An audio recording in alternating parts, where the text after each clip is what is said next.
This is our 100th podcast. 100 episodes of the Film Threat Podcast. And appropriately, this is why movie critics are idiots.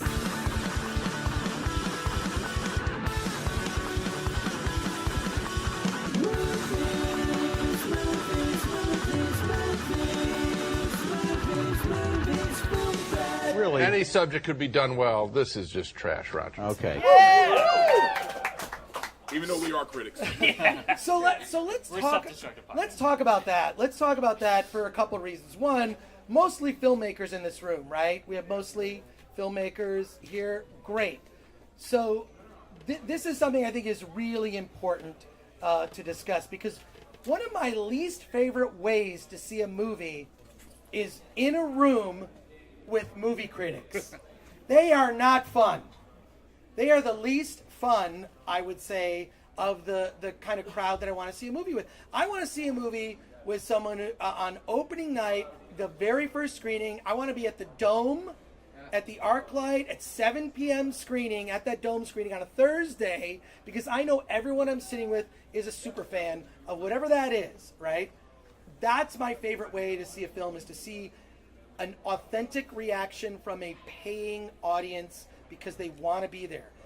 When it's your job to review a movie, I think there can be issues with burnout. There can be issues with maybe an inauthentic reaction. There can be biases that are brought into the reviewing process. So I want to talk about film criticism in general. I want to talk about where things are and theories about film criticism. I also want to talk about, for something that could be useful for filmmakers, is how do you talk to a movie critic to get the result that you want, which is a good review for your movie?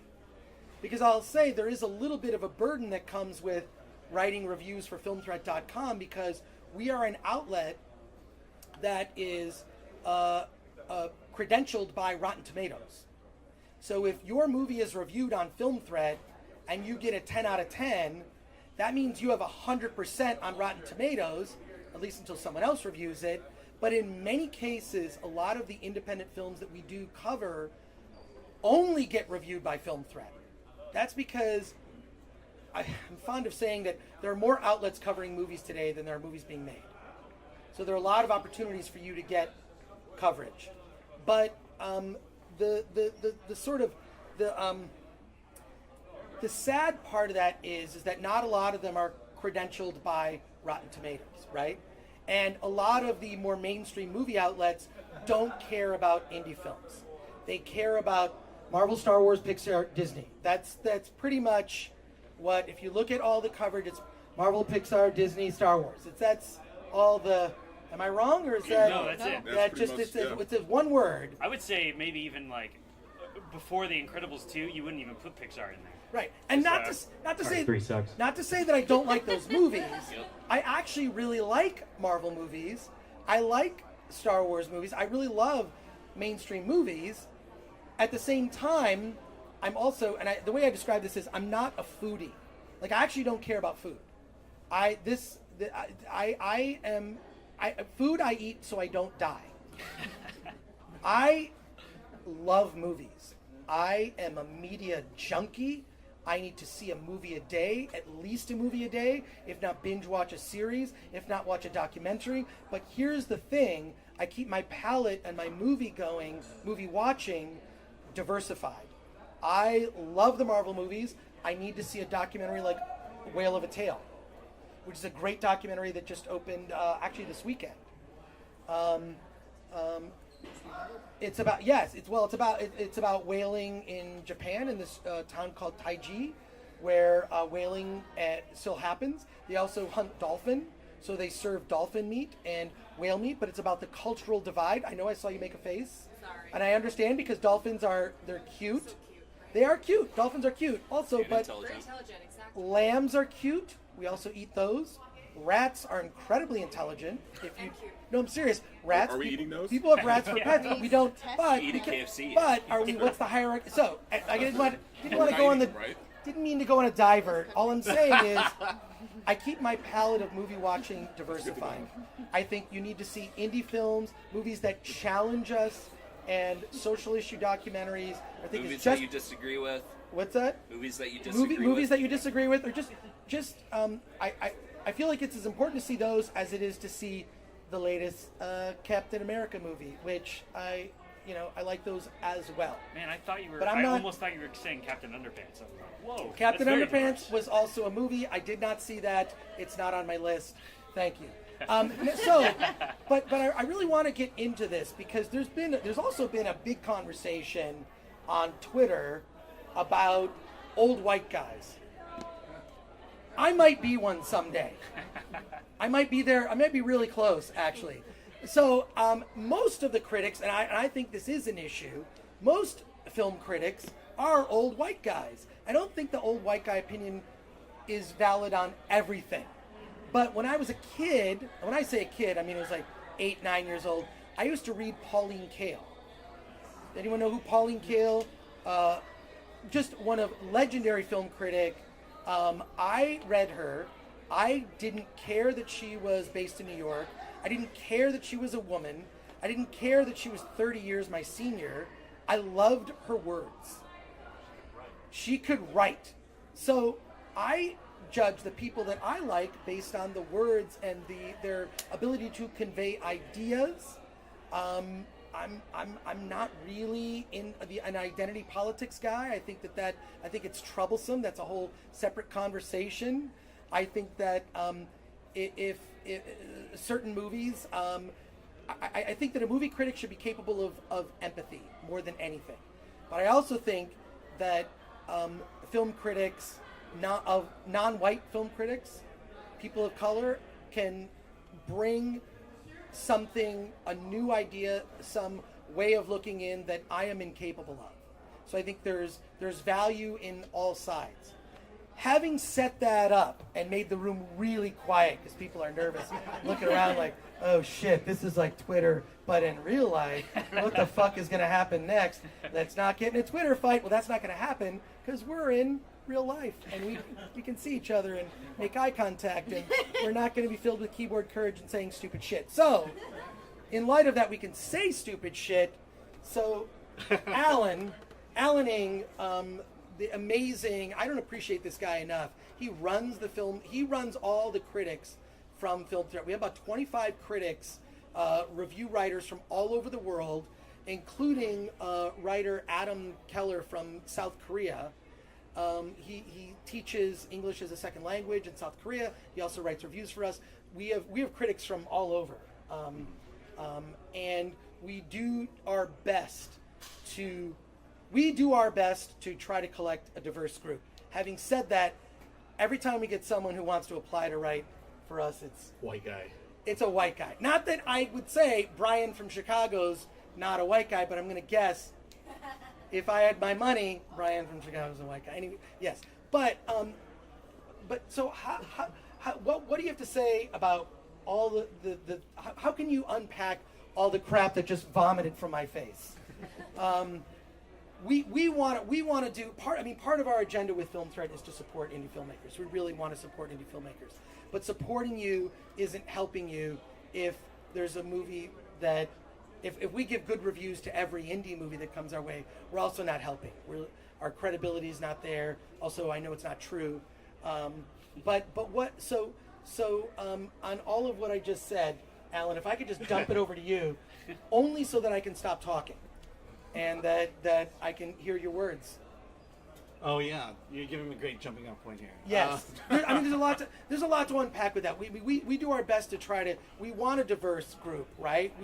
But that comes with its share of challenges, and then the types of movies that come in also, right? Like so maybe you could just speak to that before we get into. I want to get to the meat of the conversation, which is how you guys can talk to a film critic and get the result that you want.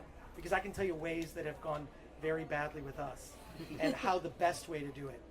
So, Yeah, I'll just speak to what you just said. I'm not that guy. I'm not the angry Asian who. There's an angry Asian. Yeah, there's an angry. He has a website and a podcast, and it's I've loved films for a long time from a child, and I've gone a very long time not seeing people who look like me on screen, and not to say that I'm used to it, but I'm to me ultimately films is about telling a good story, connecting with me as a person, and when it comes to representation, Crazy Rich Asians is out right now, and it was amazing to me to see people who look like me on my screen, and I find myself talking to my 10-year-old going, we're going to see this movie because there are people who look like you on that screen, and she's like, no, I want to see Hotel Transylvania again. None of them look like her, and but like I said, it was wonderful to finally see that, and now that I've seen kind of the what now the public is saying. For one, it's like the movie is not Asian enough in the sense that it doesn't cross the broad spectrum of what Asian is. It mostly focuses on Chinese and Singaporeans, and people are just people from my culture are very upset about that. You can read one of those on the Film Thread website under my review, and it just comes down to the fact that this movie could not, if it included everybody, it would be a very different movie, and I don't want to minimize getting everybody in a film, but to me this is the start. It's been 25 years since an all Asian American cast has gotten a major studio to fund a story about Asian Americans. And I like to say that if this movie succeeds, I'm hoping that it tells the big studios that people are willing to see Asians in films. So let's start hitting the other groups that we have that are not represented in there. Let's start giving more chances to more Asian filmmakers, Asian writers, Asian actors. One thing I didn't say in the review is, I think Constance Wu could basically go down Kate Hudson's path in terms of being a romantic comedy leading star. That's the first time I've ever thought to myself, hey, here's an Asian who I think could really break into the mainstream and become a big star. It's funny you say that too, because I remember talking to friends of mine from the hood. But no, friends of mine who they said they thought Black Panther was colorist because there weren't enough light-skinned black people in the film. And I'm like, really, guys? We just got a fucking Marvel movie made with like a predominantly black cast, and there's not enough light-skinned black folks in the film. Like really, we're going there. What I always say is the feeling is if everybody can't play, then nobody can play. It's that whole play school mentality. Right, but look, here's the thing. I don't think as a critic, because I'm a critic, and I think on Film Thread I might be one of the harsher critics. True. I only because I love film, and I don't want to back something that I think is bullshit, And it's not like I'm this pretentious, like in my top 5 films of all time, Empire Records is one of them. So I'm definitely not a pretentious guy, and Flash Gordon is another one. So, I just love entertaining movies. Okay. I want to hear the rest of your top 5. Yeah. Yes. I'll tell you after drinks. Okay. But no, I just think it is important though to have a diverse voice when it comes to film reviewing, because there are some things that I feel like I don't want to say go over some heads, but I know for a long time, white reviewers would not give Spike Lee his due, and I don't know if it's because they didn't understand the content, they didn't understand where he was coming from, but ask any black moviegoer who watched his movies, they understood it completely, and they loved his films, and I just feel like, we do kind of need that voice, I just feel like if you know film, and that's great, and it shouldn't matter what color you are, it shouldn't matter, what religion you are, what sex you are. If you know film, you know film. But there are some movies that maybe are going to be over your head. A great example of this. Alan gave me a movie to review a few weeks ago that was an anime movie. I am very unfamiliar with anime. It just wasn't part of my upbringing. I didn't watch it. It wasn't, I'm so sorry for your loss. So I gave the movie back to Alan. I told him I don't think I'm the right guy to review this movie because I don't understand the culture, and I don't want to give this movie a bad review just because I don't understand what they're trying to say. And I think that I think that's important to be that decisive about something. If you don't understand it, it doesn't mean it's a bad film, but at the same time, you should not be the person reviewing that movie either. So I love that comment because like we get a lot of different movies from all over the world, all different types of films. I feel like if you're not suited or predisposed or have some knowledge of that area of cinema, you should not be watching it. But also, Alan, to your point earlier, like I grew up as a kid I watched all the original Godzilla movies. I rewatched them as an adult, with subtitles. The plots are slightly different. And I watched Ultraman, Johnny Sacco. I didn't care that I was engaged with those characters. I didn't care that they didn't look like me. It was irrelevant. I was just engaged with those. Plus, I like giant monsters. What can I say? Like, who doesn't like a person in a rubber monster suit with a... So, but I do think it's important that to identify as a film critic, if you're reviewing something, that if this movie's not for you, that you take a pass. It's important that I think a critic shouldn't just be tied into mainstream cinema. I think that's lazy.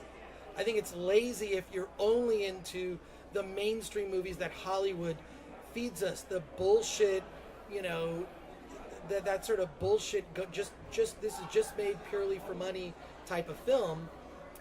You need to actually diversify the palette, but you have to recognize, as you did, Dante, with anime, it just wasn't for you. yeah, and I had no problem giving it up, and with that said, I'm sure there are people who are into anime, white people who are into anime, who would have done a better job than me, like I said, it's not about race. It's just about understanding what you're watching and being able to write an objective review about it. By the way, we gave that film a 10, so you missed that. You blew it. Great. Okay, on the subject of movie critics are idiots, and then I want to shift the conversation. Yeah. Well, I think that today everybody can be considered a movie critic, right? Everybody has an account on Rotten Tomatoes or a Twitter or whatever it may be. And I think that from my standpoint, having grown up listening to, reading Siskel and Ebert, Leonard Maltin, those are old white guys, and I understood what they were talking about. It never bothered me. But I think that now it's a little bit more difficult to have credibility as a critic, because what's your take? Where are you coming from? What's your background? Do you have education in this, or have you just watched a million movies? For me, I always like to know from a filmmaker standpoint, because I went to film school, I like to know the technical stuff. I want to know if this is derivative of some other movie or some TV show or a remake from the 1930s, because that happens.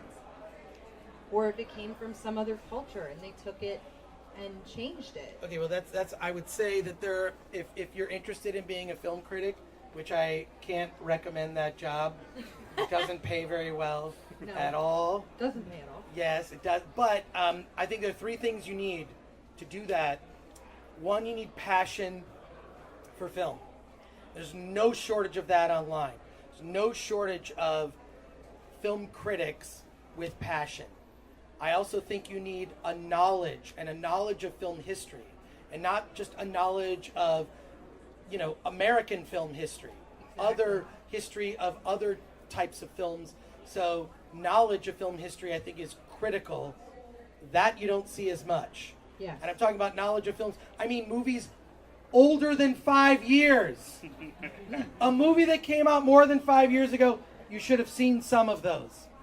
And then the last thing you need is writing skill. So pretty much the first one there is no shortage of, and the last two it's an issue. So when I'm looking for people to join the Film Thread team, I'm looking for all three of those. I can teach the writing skill. I can teach some tricks. I know some writing tricks. I've learned some tricks, and I can teach that stuff. That's fixable. But the passion and the knowledge of film history, and I don't care if it's the same film history. You know, there are whole parts of North Korean cinema I don't know all about. Although there's a great monster movie that was made by what's the documentary about that? The Pulgasari. Just look up Pulgasari. It's a North Korean monster movie. True. This is true. I'm saying this because it's a true thing. Okay, moving on to Bobby. Thoughts on movie critics are idiots. And then we're gonna get to how you can get the result you want from I don't from get to critics. talk. And you. We're gonna get to you. I would never forget Anthony Ray Bench. I'm only the On our 100th episode of the podcast, I'm not forgetting Anthony. He's alive. He's alive. Here, everybody. Yeah. Well, I'm the only one here who's technically not a critic in our lineup. Yeah. But I'm very critical of films, and I think, if I'm to parse kind of everything we're saying, like from my vantage, really trying to get in the head of a film critic, I don't think that there's sort of it might even not have anything to do with social or racial barriers, but I think there's just sort of an air of entitlement amongst a lot of film critics right now that is I'm going into this movie, and if it's not exactly for me, it's not good, and it's sort of a very black and white litmus test, and I see it because I watch a lot of other first I watch and read reviews on Film Thread, and then I go to other places. But it's disheartening seeing kind of how close-minded a lot of film critics really are, and I think it's just maybe you don't even need to be. This is just my vantage of it. I don't even necessarily believe you need to be like a film historian. I think though when you sit down for a movie whether or not it's for you, whether or not you're going to have a space to digest it. Here's where I'll disagree with you on that. I'll just say one quick thing. If you saw the latest Fantastic Four movie and you thought that this was the best Fantastic Four movie you ever saw, it's because you didn't see the other two. So that's what I always say when it's like, this is the best I've seen of X. The other three. The other three, yes, exactly, the other three. Forgetting Roger Corman. Yes, the Roger Corman one is the best one. That's the best one. It's more accurate to the original Kirby Lee comic book, the first 100 issues. Anyways, do my nerd voice. But yeah, no, I do think that it matters only because if you've seen enough, then you can put things in context. But that was the only thing I would. I agree. But everything you just said, oh my God, I agree with everything. Everything you said was just so spot on. Maybe I should be a film critic. No, yeah. Well, except without the sense of entitlement, and that my opinion is better than other people's. I don't agree with. I think that you can find a critic that you like, where it's like, oh, this person just speaks to me. And sometimes there are people I hate their opinions. I think they're morons and idiots. I won't say. Does anyone else? You know how you have the critic that you go to all the time because they share your opinion. Does anybody else do what I do, and you have the same, but like they're the person you never agree with, and you go to them every time they post a new thing to hate on them? Yes, I do. Yes, maybe I'm part of the problem, but Anthony, on the same discussion. Well, it's funny that you mentioned critics that you don't necessarily agree with. For the longest time on Attack of the Show, Chris was the critic that I didn't agree with. What? Yeah. 100 episodes, but the truth came out. You never said this. I've told you this before. Oh. But I always valued his opinion. I never wrote it off. I believe with all of my heart that art is subjective. And to kind of veer off of that, I want to talk to the filmmakers real quick. Just because you get a bad review doesn't mean it's the end of the world. It's honestly true. I don't know how many on this panel have been attacked by filmmakers because we gave a bad review. It certainly happened to me. I got tore up. By an entire continent. Yeah, by an entire continent. I basically started a war with Australia. But, you know, just because a critic reviews your film and doesn't get it, doesn't understand it, doesn't mean that you guys have the right to attack. Just move on, you know, show your movie to as many people as possible. And, you know, as a critic, I'm sorry to say, our opinions don't fucking matter. Go after the audience. Yeah. Get their opinions. Yes. Yeah. We are kind of the gateway to the audience. You know, like we are, you know, and again, I don't want to sound pretentious, but we are kind of more educated than your average audience member. We are. So make movies for your audience. Don't make movies to get critical acclaim. It's not worth it. Trust me. You know, we review a lot of movies that we love and absolutely, you know, stand behind, and they make no money. They you know, go nowhere. And really, I mean, at the end of the day, none of us on this panel matter. I'm sorry, guys. No, I love you all. And he's totally Absolutely. right. And, I love you all. and just to kind of piggyback off of that, just to piggyback off of that, a great example for me would be Tyler Perry. And I have never given him a good review for anything because I hate the Medea movies. I feel like he's a modern day minstrel. Look, don't get me started. I will go off on Tyler Perry, but here's the thing: as much as I dislike him, number one, he found an audience. Number two, he does employ a lot of black actors, which I got to give him credit for. Even if I don't like his movies, he has done a lot as far as giving black actors work. With that said, I just don't like his filmmaking. I don't like his storytelling. But just because I don't like it, it hasn't stopped him from making millions of dollars. It hasn't stopped him You from... wish it would have. You wish Look, it stopped I him. guarantee you, Medea Takes Thanksgiving is going to be a big hit. I can't wait to go to space with Medea. Oh Medea my goes God. to space. Medea goes to Mars. You know, like, I'm sure that movie will make a lot of money. But Anthony's right, though. Just because we might give a movie a bad review, we're not speaking for the audience. The audience speaks with their dollars, and they're going to be the ones to judge you a lot harsher than we are. So don't be discouraged by anything we write. You want me to tell that story where I got assaulted verbally by a filmmaker?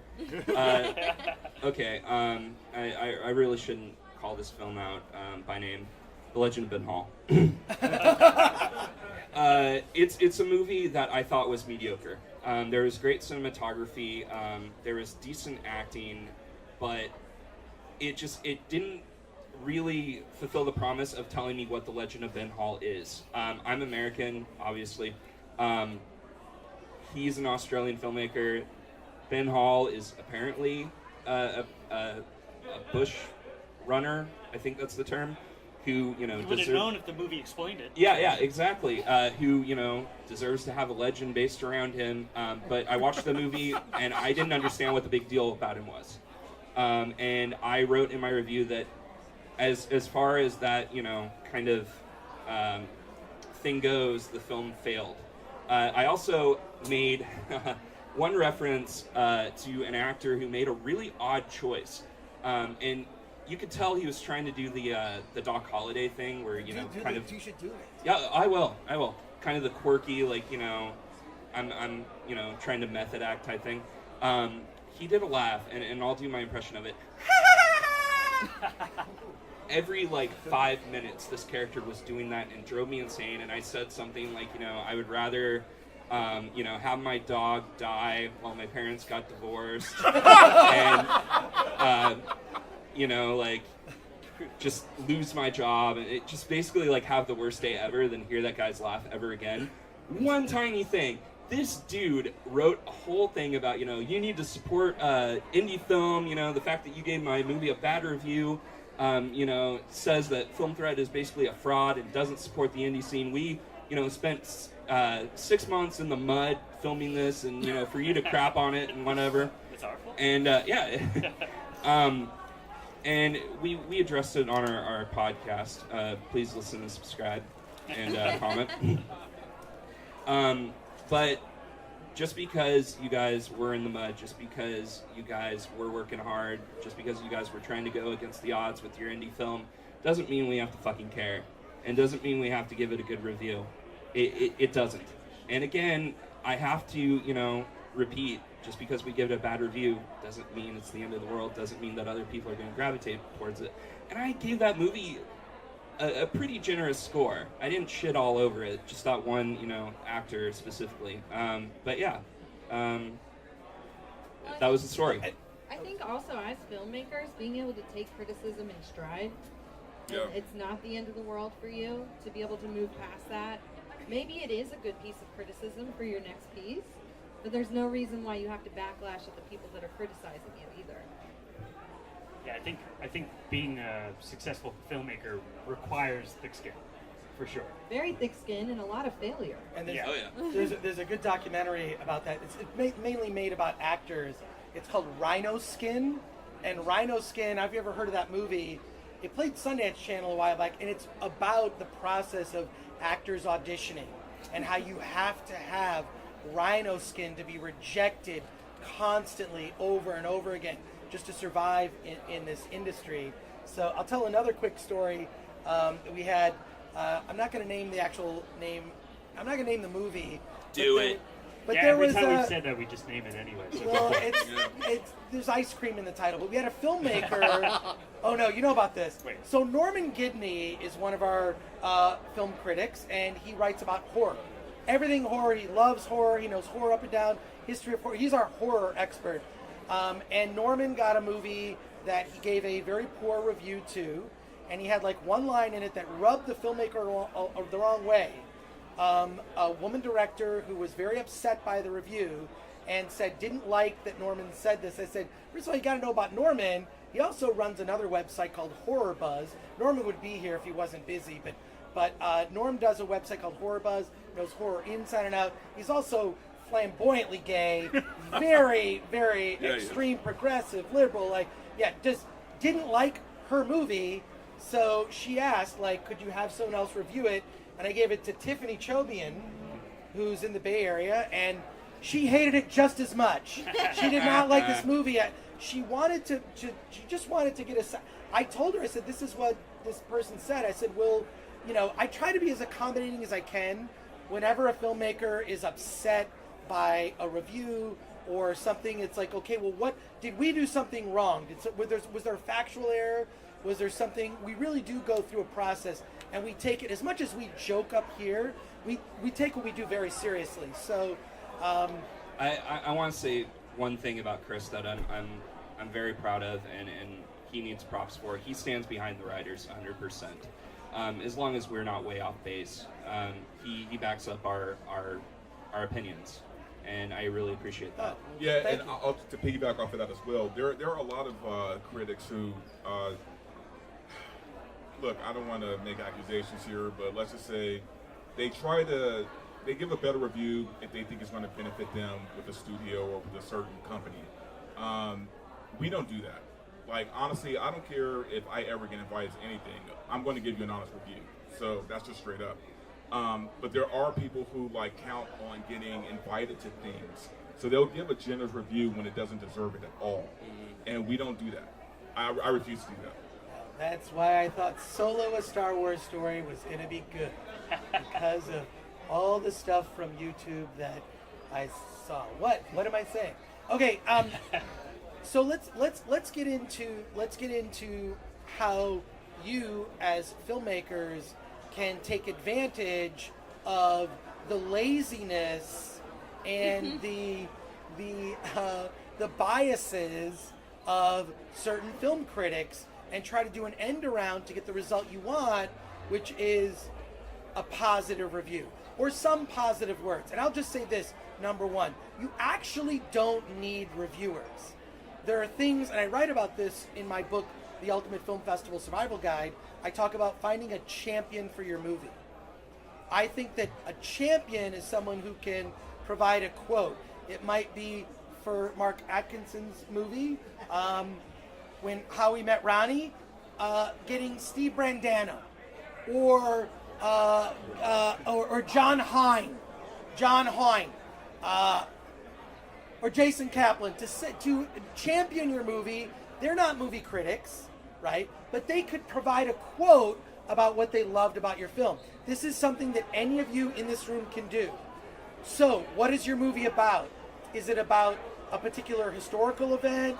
Is it a documentary about, is it a short doc? I mean, whatever it is there someone other than a movie critic that you can approach who could potentially circumvent, sort of do an end around critics and get something from someone who is credible in the space, lending positive words about your film. It doesn't have to be a critic. As Anthony was saying earlier, you don't need a critic per se, right? So I think find a champion, number one.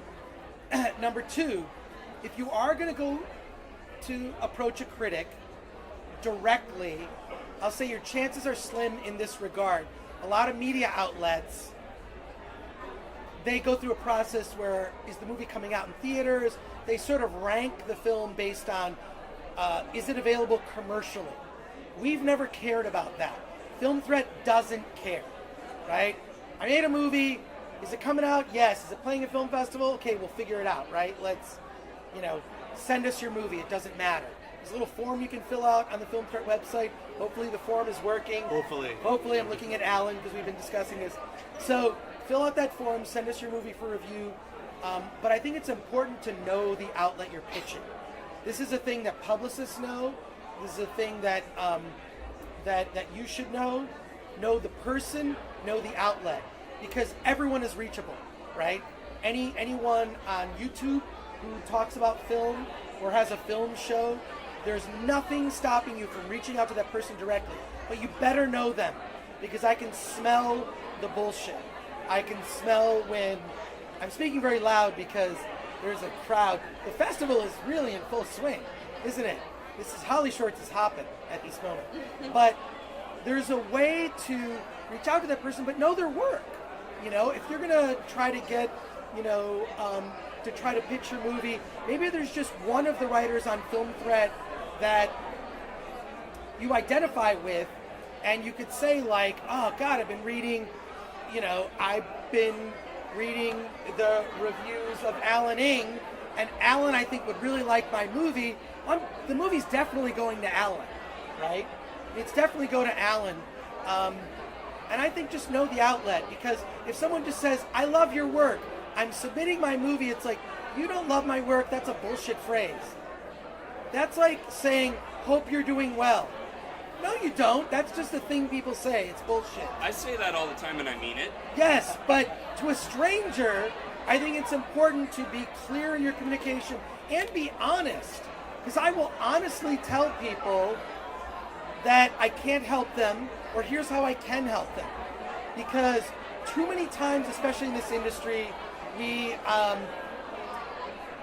lot of people will just say platitudes. Or when they say we're definitely going to get together, you are not getting together. You are not, it's not happening. All my friends from LA, I see them in other cities. I saw them all at San Diego Comic-Con, I never see them here. So, it's true though, it's true, right? So the thing is know the person, know the outlet, be honest. That honesty will be respected. Ask for the result that you're looking for. It's okay. I really just hope you'll look at my movie, and if you like it, you'll say something nice. Write down that sentence. That's all you need to say. If I don't like it, I'm just going to ignore it, which is better for you. But if I could say something nice, maybe it's not in a review, but maybe it's in a Twitter post, and I say, I just saw this short film, I saw this movie by X filmmaker, oh my God, you have to check it out. Looking forward to seeing more of their future work. Honesty. We need more of this. More honesty in this industry. Yes. So, I'd like to hear if Alan especially can add anything, because you deal with a lot of the movies that come into Film Threat directly. So, if you could speak to everything I just said. Any other? I mean, you're pretty comprehensive there. Yeah, in terms of, like I said, we're trying to champion you guys. we're going to be honest. I just, a lot of things I tell our writers when it comes to the actual review is, in that synopsis, whether you like the film or not, it's our responsibility to accurately portray your film. You know, in case we didn't like it, we should at least do a good enough job to sell your film in that first two paragraphs of the synopsis, to say that, well, maybe this guy didn't like it, but what they said about the story of the film may interest me, and then, you know, you may get another view, even if we didn't like that film. Yeah, there was a film recently for me. I'm really not going to say the name of the film, but I love the first, and you know which one it is. I love the first 2 acts of the film. Oh no! And I got a chance to actually talk to the filmmaker, and I felt like the movie was important enough that the third act was so insane that Off the rails. way off the rails. But it was a good movie. I couldn't write the review I wanted to write. So what I did was I wrote a feature about all its best qualities, and you know, someone else kind of wrote an actual review. And that's only because I had a chance to sit with the director and talk to him and kind of get his vision for what he was trying to do, that I didn't write the review because I liked him. I liked what he had to say. I did like the film, at least the first 2/3 of it. But I just couldn't get around the last act. So there's a way to change our minds, you know, like there's a way to, and like Chris was saying, you know, just getting to know, you know, what you're trying to say, and maybe help a critic understand your point of view can do a lot as far as changing our what we're going to say in a review. Yeah, there's enough hate online that we don't need there to be more divisiveness between filmmakers and critics, right? Yes, that should be big applause right there. I really believe that communication and the way we speak to each other online is our largest issue today. And the reason I say this is because no problems will be solved until we find a way to talk to each other, especially people who disagree with each other. We need to solve that problem. It's not being trolls, and it's not making other people wrong. It's understanding and empathy. I feel that solving that problem, which is our big problem in social media, will help toward solving all the big problems that really do matter, which is education and the environment, and you know, energy consumption, and every problem. We're not solving any problems right now because we don't even know how to talk to each other about problems. So social media is a reflection of a really shitty relationship, and it's toxic, and we need to end it. And toxicity in film criticism and whatnot that's the least of our problems. So on that note, I want to Anthony Ray Bench, my co-host for 100 episodes of the Film Threat Podcast, like to hear from you on the final word, because you're so good at final words on podcasts. And it's been an honor to do 100 episodes of this show with you. And likewise. I mean, to go back to the origins of this podcast, I was always attached to be the producer because that's kind of my background. And Chris wanted me to be the co-host. I don't know why. And I was so against the idea. I didn't want to be a talent. I wanted to just work behind the scenes. But Chris made me do it, and 100 episodes later, it's one of the best things I've ever done in my life.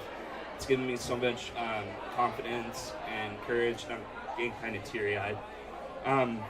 But it's been a wild ride, Chris, and I've had such a blast doing this. We've talked to great filmmakers. We've had great opportunities to, speak on panels, and here's 200 more. Yeah. Let's get out of here. Thank you so much. What? We're hugging. thank you very much. We'll answer your questions over here now that we're. Thank you very much. I appreciate it. Thank you. Thanks. And that's the setup for one of the most thoroughly hateful movies of recent years. A movie that makes me cringe even when I'm sitting here thinking about it. I hated this movie as much as any movie we've ever reviewed in the 19 years we've been doing this show. It's deplorable. I mean, there isn't a gag that works. You couldn't write worse jokes if I told you to write worse jokes. And of course, you could always... The ethnic stereotyping is appalling. Yes. It's embarrassing. You feel unclean as you're sitting there. It's junk.